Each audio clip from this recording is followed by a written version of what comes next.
Bonjour, je suis Fabien Tatibouet, fondateur de la société Fabien Immobilier. C'est un plaisir de vous retrouver aujourd'hui dans cette nouvelle vidéo. Vous souhaitez louer votre bien en colocation mais vous manquez d'informations?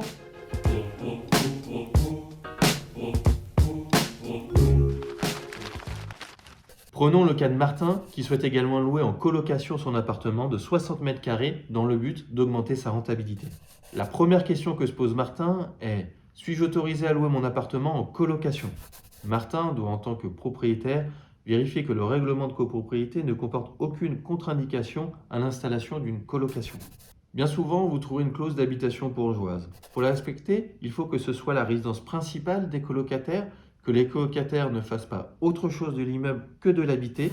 Martin aura pour obligation de vérifier que les règles soient respectées par les colocataires. Martin se demande ensuite quel type de bail il doit rédiger. Deux types de baux sont envisageables dans le cadre d'une colocation. Le premier est le bail individuel, avec un contrat par colocataire.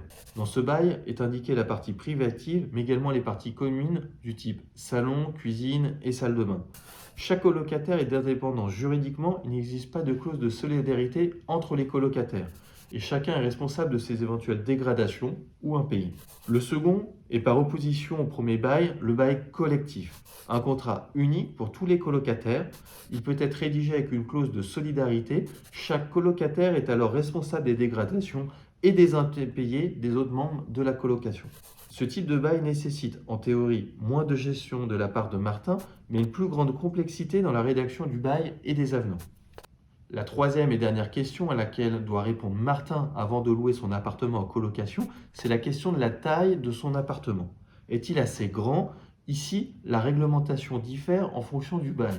Idéalement, Martin souhaite louer son appartement de 60 mètres carrés à 3 colocataires, afin de percevoir la meilleure rentabilité possible de son appartement. Son appartement est composé d'un séjour cuisine de 22 mètres carrés, d'une salle de bain de 8 mètres carrés, de deux chambres de 11 mètres carrés et d'une troisième chambre plus petite de 8 mètres carrés. La réglementation stipule que chaque locataire signant un bail individuel doit disposer d'une partie privative de 9 mètres carrés minimum. Les autres pièces ne sont pas soumises à une réglementation particulière. Martin peut donc louer les deux premières chambres sous le régime du baux individuel, mais la troisième chambre ne fait pas la surface minimale autorisée. Il ne peut pas louer cette dernière en passant par un bail individuel. Il peut néanmoins louer son appartement via un bail collectif car les règles sont plus souples. Pour deux personnes, la surface minimale totale de l'appartement doit être de 16 mètres carrés, augmentée de 9 mètres carrés par personne supplémentaire, soit 25 mètres carrés pour 3 personnes. L'appartement de Martin de 60 mètres carrés est donc réglementaire pour 3 colocataires, mais uniquement avec un bail collectif.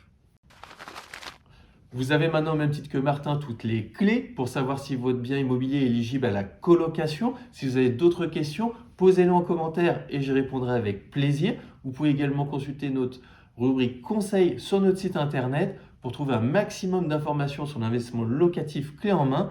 Les investisseurs, on se retrouve dans une prochaine vidéo. À bientôt!